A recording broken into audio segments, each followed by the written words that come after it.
Anarkali of आरा बहुत ही जल्द release होने वाली है, तो कितनी उत्सुकता है आप में? बहुत ज़्यादा उत्सुकता है यार। मैं तो इनफैक्ट ये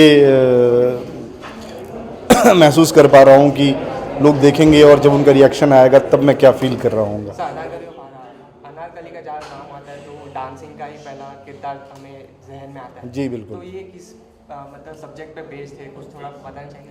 ये एक स्ट्रीट फीमेल फोक सिंगर की कहानी है जो बिहार के एक छोटे से ज़िले में सेटअप है और वहाँ पे उसका अपना एक जीवन संघर्ष है। ऐसा तीखा संघर्ष है कि उसको वहाँ से दिल्ली आना पड़ता है। फिर दिल्ली में हमारी बहुत सारी फिल्म चलती है और फिर वापस आरा में जो है वो आती है फिल्म। तो ये कुल मिलाकर के हमारी कहानी है। सर बिहार में अभी भी देखा जाए तो औरतों के बारे में भी बहुत ही रिस्ट्रिक्शन है और बहुत चीज़ें देखा जाए, तो ये मूवी में भी ऐसा कुछ देखने मिलेगा क्या? रिस्ट्रिक्शन है या उनके ऊपर जो अन्याय अभी भी होता है बिहार में? देखिए, हमारी फिल्म में खुली हुई महिला की कहानी है, इस पर कोई बंदिश नहीं है ना। वो एक स्वतंत्र महिला की कहानी है। ऐसी महिला के साथ जब कुछ बुरा होता है तो फिर क्या क्या होता है, ये समझने देखने के लिए हमारी फिल्म को देखना चाहिए, अनारकली ऑफ आरा। सर आपने कब सोचा था कि स्वरा जी को ही कास्ट करना चाहिए, कब ज़हन में? 2 साल पहले जब फिल्म की यात्रा शुरू हुई थी तो बहुत सारे नाम आए गए, उसमें स्वरा का नाम बहुत ही प्रोमिनेंटली उभर के सामने आया, तो स्वरा के साथ। सर कैसा एक्सपीरियंस था स्वरा जी? बहुत ही अच्छा, बहुत ही अच्छा, बहुत ही खुली। जैसी हमारी अनारकली सिनेमा में है वैसी ही स्वरा अपनी निजी ज़िंदगी में है। सर ऐसा कोई इंसिडेंट हुआ या आपको यादगार मीन्स पूरे जर्नी में मूवी के लिए ऐसा कोई शेयर करना चाहिए?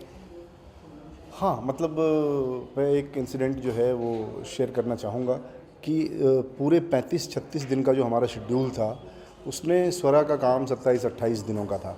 इसके बाद आमतौर पे अभिनेत्रियाँ जो हैं वो निकल जाती हैं अपने, मतलब बम्बई आ जाती हैं, बाकी के काम होते रहते हैं। बट स्वरा सेट पे रही, स्वरा ने मुझे असिस्ट किया, स्वरा ने क्राउड कंट्रोल किया। इस लेवल पे इन्वॉल्वमेंट जो है आमतौर पे देखने को नहीं मिलता, तो स्वरा तो औसम है इस मामले में। सर डायरेक्टर की जो भूमिका रहती है, सब जो भी सीन रहती है बहुत ही पैशनेट के साथ किया जाता है, पर बहुत सारे ऐसे सीन डिलीट कर दिया जाते हैं सेंसर बोर्ड के ऊपर, तो उसके ऊपर कैसा क्या कहना चाहिए? नहीं, हमारी फिल्म में सेंसर बोर्ड ने एक सीन डिलीट किया है, बाकी 10 शब्द जो हैं उसके ऑप्शन मांगे हैं और कुछ म्यूट करने को कहा है। तो अच्छा नहीं लगता है क्योंकि आप एक कंप्लीट फिल्म बनाते हो, उसमें से कुछ अगर कैंची चलाई जाती है तो बुरा लगता है। हमने फ़ाइट करने की कोशिश भी की पर हमारे पास समय नहीं था कि हम उस दिशा में आगे बढ़ के फिल्म को थोड़ा कठिन बना देते, तो हमको मानना पड़ा, लेकिन बहुत दुख के साथ मानना पड़ा। सर आप कितने एक्साइटेड हैं अनारकली को लेकर? किस बारे में? अनारकली मूवी को लेकर? आज मूवी को लेकर ये जब जैसे कि विनाश जी ने मेरे से मिले 1.5-2 साल पहले, तो एक कहानी सुनाई कि एक वन लाइनर मुझे सुनाई कि एक लड़की की कहानी है and she is erotic singer. So मुझे वो जो लाइन थी कि एक सिंगर है वो भी इरोटिक है और वो भी स्टेज पे गाने गाती है, तो मुझे बहुत अच्छी लगी सब्जेक्ट। मैंने कहा I should make a movie on this subject. 18-20 draft हमने चेंज किए, स्वरा ने काफ़ी चेंजेस उसमें किए, स्वरा ने काफ़ी रिसर्च करी, हम लोग काफ़ी शहर गए, वो स्वरा मेरठ गई, then she went to Banaras, Arrah, तो काफ़ी रिसर्च करके फिल्म का सब्जेक्ट फाइनल हमने तैयार किया। सर रिलीज़ की डेट जितनी इतनी नज़दीक आती है तो प्रोड्यूसर पे कितना प्रेशर जमता है, ऐसा कुछ है आप पे भी प्रेशर है ऐसा? प्रेशर फिल्म को लेके नहीं है, बाकी प्रेशर अच्छी रिलीज़ को लेके है कि अच्छे टाइमिंग्स मिल जाए, अच्छे हॉल्स मिल जाए। फिल्म जब से ट्रेलर आया है प्रेशर थोड़ा कम हुआ है मेरा, बिकॉज हमें बहुत अच्छा रिस्पांस मिल रहा है। We are getting a very positive response from all across India, so उस मामले में कम है। बट अब प्रेशर ये है कि अच्छी रिलीज़ हो जाए, अच्छे टाइमिंग्स मिल जाए। सर काम के प्रति कैसे थे स्वरा जी और अविनाश जी के साथ बहुत काम करके कैसा अच्छा। लगा? वो स्वरा ने अपने आप में बहुत मेहनत तो करी है, बट जैसा कि विनाश जी ने कहा, फिल्म के साथ साथ वो बाकी और डिपार्टमेंट भी उसने देखे हैं और चीज़ें भी, एक यूनिट को एक साथ रखा है और आज तक वो हर चीज़ में she is been giving lot of support to us, so she is been very helpful in terms of everything. Sir all over Mumbai में कितने स्क्रीनिंग ऑक्यूपाइड की है अभी या ये कुछ हमारे decided को हुआ है? कोई भी फिल्म का डिसीज़न, चाहे वो अनारकली हो चाहे कोई भी हो, वो 2 या 3 दिन पहले होता है प्रोग्रामिंग टीम से कि पिक्चर कितनी गर्म है, कहाँ कहाँ पे उसके व्यू डिमांड आ रही है, सब डिस्ट्रीब्यूटर से कहाँ आ रही है। बट हमारा मानना है it will be released all across India in a major, अच्छी तरह से बहुत अच्छी रिलीज़ होगी इस फिल्म की। सर दर्शकों को कुछ कहना चाहिए यार मूवी के लिए? दर्शकों को सिर्फ ये कहना चाहेंगे कि आप अपने आसपास की बहुत मतलब जो घटनाएं होती हैं स्त्रियों के प्रति, उसके साथ उसके खिलाफ खड़े होने के लिए जो है 24 मार्च को अनारकली ऑफ आरा ज़रूर देखें। Thank you ma'am. First of congratulation, पहले से ही आपकी मूवी बहुत ही दर्शकों को ट्रेलर को बहुत उत्सुक है, तो कैसा महसूस कर रहे हैं आप? बहुत अच्छा लग रहा है। ऑब्वियसली आई थिंक कि कोई भी कलाकार को जब प्रशंसा मिलती है ऑडियंस से, उससे बेटर क्या हो सकता है, क्योंकि हमारे पूरे जो हमारा पेशा है, जो हमारा काम है, उसका वही मकसद है कि ऑडियंस तक पहुंच पाएँ और ऑडियंस को पसंद आए जो हम कर रहे हैं। सो अनारकली का के लिए जो रिस्पांस आया है वो बहुत ही बेहतरीन रिस्पांस आया है एंड अच्छा लगता है। बाकी फिल्म जो है 24 मार्च को रिलीज़ करिए, सो आई होप कि ये जो इतनी प्रशंसा है ये टिकट्स में भी ट्रांसलेट करे। अनारकली जब आपके पास सबसे पहले स्क्रिप्ट आई थी तो थोड़ी ये ऑड है, तो कैसे आपका थिंकिंग क्या थी, क्या मुझे करनी चाहिए? नहीं यार, एक्चुअली ऑनेस्टली ये स्क्रिप्ट अव्वल तो मेरे लिए नहीं आई थी। अविनाश जी इतने महान आदमी हैं, इन्होंने ये मुझे पहले से जानते थे, पार्टी में हम लोग एक मिले और इन्होंने स्क्रिप्ट की टाइटल, उस टाइम टाइटल था अनारकली आरा वाली, उन्होंने ये टाइटल मुझे सुनाया और सिनॉप्सिस सुनाई और मैं मन में बहुत खुश हो गई। मुझे लगा मेरे को ऑफर करेंगे और मुझे बहुत अच्छा लगा टाइटल, मुझे प्रेमिस बड़ा अच्छा लगा। और फिर कहते हैं नहीं, मैं ये एक दूसरी एक्ट्रेस के लिए को सुनाना चाहता हूँ, तो क्या आप स्क्रिप्ट पढ़ लेंगी? मैंने सोचा एक्सक्यूज़ मी, कैसा आदमी है ये, एक एक्ट्रेस को दूसरी एक्ट्रेस को पिच करने के लिए स्क्रिप्ट प्रूफ रीड करवा रहा है। तो लेकिन इतना वो आकर्षक लगा मुझे आइडिया, मैंने कहा हाँ मैं पढ़ लूँगी। तो मैंने पढ़ा और फिर उन्होंने मुझे फ़ोन करके पूछा कि क्या कमेंट लगे, तो मैंने उन्हें पूछा आप सच में जानना चाहते हैं? तो उन्होंने कहा हाँ। तो हम लोग मिले और हमने 4.5 घंटे बात की, डिस्कस किया स्क्रिप्ट के ऊपर, और उसके बाद से मैं उनकी रीडर बन गई। तो एक्चुअली उनकी एक्टर बनने से पहले मैं उनकी रीडर बनी। उन्होंने 20 से ऊपर ड्राफ्ट लिखे होंगे टोटल स्क्रिप्ट के और मैंने सारे पढ़े हैं। फिर उसके बाद खैर जो हुआ और उन्होंने फाइनली मुझे 1 साल के बाद शायद फिल्म ऑफर करी। और तो इसलिए जब मैं अग्री किया, मैं सही में करना चाहती थी अनारकली की स्टोरी। मुझे एक अजीब सा फेथ था इस कहानी में, जो तब से शुरू हो गया जब से कुछ नहीं था, एक कहानी थी बस, कोई प्रोड्यूसर नहीं था अविनाश जी के पास, कुछ नहीं था, कोई सेटअप नहीं, कुछ नहीं। धीरे धीरे हमने एक साथ मिलकर ये कहानी और टीम बनाई है और प्रोड्यूसर आए, फिर उन्होंने ऑब्वियसली अपने रिसोर्सेज लगाए और फिर ऐसे ऐसे करते जो फिल्म है बनी है। तो मैंने अनारकली को तो मैंने अनारकली को कहते हैं ना जैसे छोटे बच्चे न्यू बॉर्न से लेके फिर एक पूरी फिल्म बनते हुए देखा है। तो मैं बहुत जुड़ी हुई हूँ इस किरदार से एंड मुझे लगता है कि मेरा फेथ सही है। मैं बहुत खुशकिस्मत अपने आप को पाती हूँ कि मुझे ये अपॉर्चुनिटी मिली है फिल्म करने की। मैम ये कैरेक्टर बहुत ही डिफरेंट है, तो इसके लिए आपने क्या क्या तैयारी की है? क्योंकि आप निजी जिंदगी में थोड़ी अलग है और इसकी थोड़ी बोल्ड और बिंदास है, तो कितनी तैयारी की थी आपने? वेल काफ़ी तैयारी करनी पड़ी, जो कि मुझे लगता है हर अच्छे किरदार को निभाने के लिए, हर ऐसा किरदार जो आपको किसी तरीके की ग्रोथ की अपॉर्चुनिटी दे, जो चैलेंज करे आपको, उसके लिए आपको तैयारी करनी चाहिए। तो जैसे नील बटे सन्नाटा के लिए भी मुझे करनी पड़ी, सेम अनारकली के लिए भी करनी पड़ी मुझे। मैं सबसे पहले तो मैं आरा गई, क्योंकि मैं आरा कभी देखा नहीं मैंने, तो उससे सबसे पहले मुझे पता तो होना चाहिए आरा क्या है, किधर है, क्या है। तो वहाँ गई मैं आरा। वहाँ पे फिर मैं ऐसी महिलाओं से मिली जो यही काम करती हैं, जो पेशेवर ऐसी गायिका होती हैं जो द्व्यर्थी गाने गाती हैं और स्टेज शोज़ करती हैं, परफॉर्मेंसेस देती हैं। मैं उनसे मिली, मैंने उनके इंटरव्यूज़ किए जैसे आप मेरा कर रहे हैं। मैंने गाने उनके रिकॉर्ड किए, फिर उनका मतलब ट्रांसलेट करवा के मुझे समझना पड़ा, और जब मुझे समझ में आया मैं शॉक से मर गई, क्योंकि वो इतने शॉकिंग है। हमारे फिल्म के गाने तो कुछ भी नहीं है उसके कंपैरिजन में। फिर मैंने उनसे काफ़ी बातचीत करी, उनके शोज़ देखे मैंने। आरा में नहीं देख पाई तो मैं कोसी कलान मथुरा के आगे उत्तर प्रदेश में एक जगह है, वहाँ गई, वहाँ मैंने नाच देखा।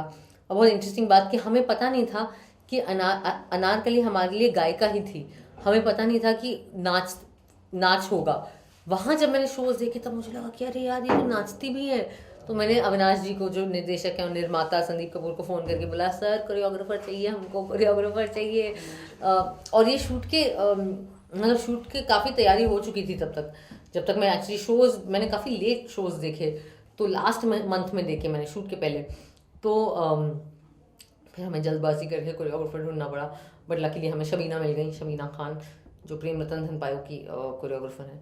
तो बहुत अच्छा रहा एंड आई थिंक कि वो प्रेपरेशन ने मुझे बहुत कुछ दिया, क्योंकि मुझे अनारकली को स्क्रैच से बिल्ड करना था, मतलब एक ब्लैंक कैनवस है जैसे, उसके ऊपर मुझे अनारकली बनानी थी। तो वो अच्छा रहा और मुझे वो आज़ादी अविनाश ने दी, वो बेस्ट था मेरे लिए, ताकि मुझे मौका मिला अपने आप ग्रो करने का और कुछ एक्सप्लोर करने का। आरा बिहार के आता है उसमें, तो अभी भी वहाँ पर इनइक्वलिटी, जेंडर इक्वलिटी अभी भी है। और ये मूवी में भी ऐसा कुछ दिखाने की कोशिश हाँ। करें, क्योंकि हर मूवी में एक मैसेज रहता है। हाँ, आई तो थिंक ये ये movie में- डेफिनेटली, आई थिंक कि यार जेंडर इनइक्वालिटी और जो लिंग के ऊपर जो असमानता आधारित है, वो बिहार ही नहीं, हमारी पूरी इंडिया में और पूरी दुनिया में है। वो अगर आप देखें कि ये प्रॉब्लम पूरी दुनिया में, रोज़ हम एक नया न्यूज़ पढ़ते हैं, या तो दुनिया से या भारत से। सो वो है, आई थिंक हमारी फिल्म एक ऐसी मानसिकता को दर्शा रहा है जो लड़कियों को स्टेज पे तो डाल सकता है, सीटी बजा सकता है, ताली बजा सकता है, लेकिन जब वही लड़की सड़क पे उतरती है तो उसे इज्जत नहीं दे पाता है। या जब कोई कॉन्फ्लिक्ट पैदा होता है तब वो इमीडिएटली उस लड़की को अपने पेशे, या वो किस किस्म के कपड़े पहनती है, या क्या बीड़ी पीती है, या कितने मर्दों के साथ उसके रिश्ते रहे, उस बिना पे इमीडिएटली उसको अटैक करने की कोशिश करता है, उसको उस पर हमला करता है। तो हमारी फिल्म ये सारी जो मानसिकता है इसको दर्शा रही है, ये समाज के जो अंतर्द्वंद है उसको टटोल रही है। सो आई थिंक ये ज़रूरी फिल्म है, बहुत प्रासंगिक फिल्म है, क्योंकि कॉन्स्टेंटली विमेन, महिलाओं के ये मुद्दे उठते रहते हैं हमारे समाज में। सो आई थिंक दैट हम लोगों ने एक्चुअली बहुत ब्रेव फिल्म बनाई है। मैम, हाल ही में हमारे बॉलीवुड इंडस्ट्री में पायरेसी को लेके बहुत ही फाइट चल रही है बहुत दिनों से। आपकी भी मूवी की एक सीन लीक हुई है, तो पायरेसी के बारे में क्या कहना चाहिए लोगों को? क्या मैं कहना चाहूँगी कि इट्स बुरी चीज़ है यार पायरेसी। वो हमें इंडस्ट्री को बहुत हर्ट करती है, क्योंकि जो प्रोड्यूसर्स हैं जो इतना पैसा और मेहनत लगा के देखते हैं, तो अपने फिल्में बनाते हैं, तो फिर वो पायरेसी हो जाती है, तो फिर कोई टिकट थिएटर में नहीं जाता, बिजनेस पे असर पड़ता है। एंड वो सैड चीज़ है, क्योंकि प्रोड्यूसर अगर नुकसान में रहेगा तो फिल्में कैसे बनाएगा, उसके पास इन्वेस्टमेंट कहाँ से आएगी फिल्म बनाने की। So piracy is a wrong thing, it's morally wrong, क्योंकि आपको हक नहीं बनता फ्री में ऐसे चीज़ें देखने का। किसी की मेहनत है, लोगों की ज़िंदगी, आमदनी चलती है इससे, उनकी रोटी आती है इस इंडस्ट्री से, इसलिए इंडस्ट्री को तो पैसा बनाना पड़ेगा ना लोगों की तनख्वाह देने के लिए। That's one. लेकिन मैं ये भी कहूँगी कि यार पायरेसी का एक फ्लिप साइड भी है, और वो ये कि अगर आप, मतलब मैं किसी एक इंसान को नहीं कह रही, मैं बतौर समाज कह रही हूँ, अगर आप फिल्म की टिकट के प्राइस 500, 1000, 1500 रुपया कर देंगे, जो एक हो सकता है लोगों की एक दिन की कमाई है इस देश में, तो कैसे लोग जाके देख सकते हैं? तो क्या आप ये कह रहे हैं कि फिल्मों पे अब सिर्फ अमीर लोगों का हक है हॉल में फिल्में देखना? तो ये तो ठीक बात नहीं है ना। फिर आप लोगों को मजबूर कर रहे हैं कि वो टिकटों की मतलब फिल्मों की पायरेसी करें। दूसरी चीज़, हमारा सेंसर बोर्ड जो है वो इतने फिल्मों पे अपने पंजे मारते रहता है, कट्स देते रहता है, और कॉन्स्टेंटली वो फिल्मों पे इंटरफियर करते रहता है। फिर अगर अब मैं अगर हूँ, तो अगर मुझे पता है कि जैसे मुझे पता चलता है ना कि सेंसर बोर्ड ने फिल्म पे कट्स लगाए हैं, मैं फिल्म ही नहीं देखती। मैं सोचती हूँ डीवीडी आएगी तो देख लूँगी, क्योंकि डीवीडी भी तो अनसेंसर्ड होगा, तो फिल्म में क्या फ़ायदा फिर देखने का। तो फिर इससे भी पायरेसी इंक्रीज होती है, फिर लोग सोचते हैं कि हम यूटॉरेंट पे डाउनलोड कर लेंगे, अनसेंसर्ड वर्जन देख लेंगे। सो आई थिंक एक्चुअली हमें अगर पायरेसी से लड़ना है तो हमें एक ही पहलू नहीं, सारे पहलू देखने चाहिए मुद्दे के। और मुझे लगता है फ्रैंकली यार बहुत ज़रूरी है कि हम ऐसे हॉल्स, एक तो हॉल के नंबर इंक्रीज़ होने चाहिए। इंडिया में जितनी फिल्में रिलीज़ होती हैं उसके प्रोपोर्शन में हमारे पास हॉल्स ही नहीं है सबसे पहले, और उसमें जितने हॉल्स हैं उस पर रीजनल फिल्में भी कॉम्पीट कर रही हैं। तो मतलब सारी भाषाओं की फिल्म इंडस्ट्री के लिए बहुत अच्छा होगा अगर हॉल्स बढ़ जाएं, पहली चीज़ ये। दूसरा, आई थिंक कि कुछ ऐसा हमें प्रावधान करना चाहिए जहाँ सस्ती टिकटें हों, बहुत ज़रूरी है, क्योंकि आप फिर पायरेसी की बात नहीं कर सकते। मैम, सेंसरशिप की बात की तो आपके पुराने रिश्ते रहे हैं बहुत ही अच्छे से। रिसेंटली आपकी मूवी में भी एक सीन्स और वर्ड कन्वर्ट करने के लिए कहा गया है, तो उसके बाद में क्या कहते हैं? क्योंकि सेंसरशिप जब लगती है तो उसके वजह से जो डायरेक्टर रहते हैं वो खुल के बना नहीं पाते मूवी। मैं बहुत खिलाफ हूँ जो सेंसरशिप है, और जिस किस्म से जो CBFC है हमारा, उसका जो बर्ताव रहा है पिछले 2.5 साल में। मुझे लगता है कि CBFC का काम होना चाहिए सर्टिफिकेशन करना, फिल्म को सर्टिफाई करना। आप क्यों हमें बता रहे हैं कि क्या होना चाहिए क्या नहीं होना चाहिए इस फिल्म में? दूसरी चीज़, हमने आपसे A सर्टिफिकेट मांगा है, हम तो नहीं कह रहे कि ये फैमिली फिल्म है। तो जब आप 18 ईयर्स के ऊपर, हमारे भारत का संविधान और कानून हमें हक देता है शादी करने का, वोट देने का, शराब पीने का, प्रॉपर्टी ओन करने का, गाड़ी चलाने का, बच्चे तो पैदा कर ही सकते हो बायोलॉजिकली, तो फिर फिल्म नहीं देख सकते आप? तो क्या इसका लॉजिक क्या है, right? So I think it's a huge problem. And हम ये भी चाहें कि अच्छी फिल्में भी बने, एक्सपेरिमेंट भी हो, और फिर हम फ्रीडम भी नहीं दें, बार बार सेंसर करते रहें, तो ये सारी चीज़ें नहीं हो सकती हैं। तो आप वही फॉर्मूला फिल्म देखते रहो, फिर वही उसी में खुश रहो आप। So I think this is something that जिसके ऊपर पूरी इंडस्ट्री को साथ मिलके एक आवाज़ उठानी चाहिए। मैम 2016 फेमिनिस्ट ईयर रही है वुमेन्स के लिए, सब एनएस्टैन उल्टा बना सब, तो अनारकली ये 2007 की स्टार्टिंग रहेगी। डेफिनेटली आई होप सो, बिल्कुल रहेगी। एंड आई होप कि लोग आएँ और देखें, क्योंकि अच्छी फिल्म है, ज़रूरी फिल्म है। एंड मैं चाहती हूँ कि लड़कियाँ देखें, बट डेफिनेटली लड़के भी देखें आई थिंक। और मुझे सिर्फ हमें आपकी सीटी और ताली नहीं चाहिए, मतलब वो आप लगा सकते हैं अगर आपका मन करे, लेकिन हमें आपका ध्यान चाहिए और हमें आपके 2 घंटे चाहिए जिसमें आप हमें अटेंशन के साथ इस फिल्म को देखो और सोचो इस फिल्म के बारे में। मैम फैन को, अपने फैंस को क्या कहना चाहिए मूवी के बारे में? वेल 24 मार्च को प्लीज़ मेरी फिल्म देखिए। अगर आप मेरे फैंस हैं तो इतना तो आप कर ही सकते हैं। Thank you ma'am.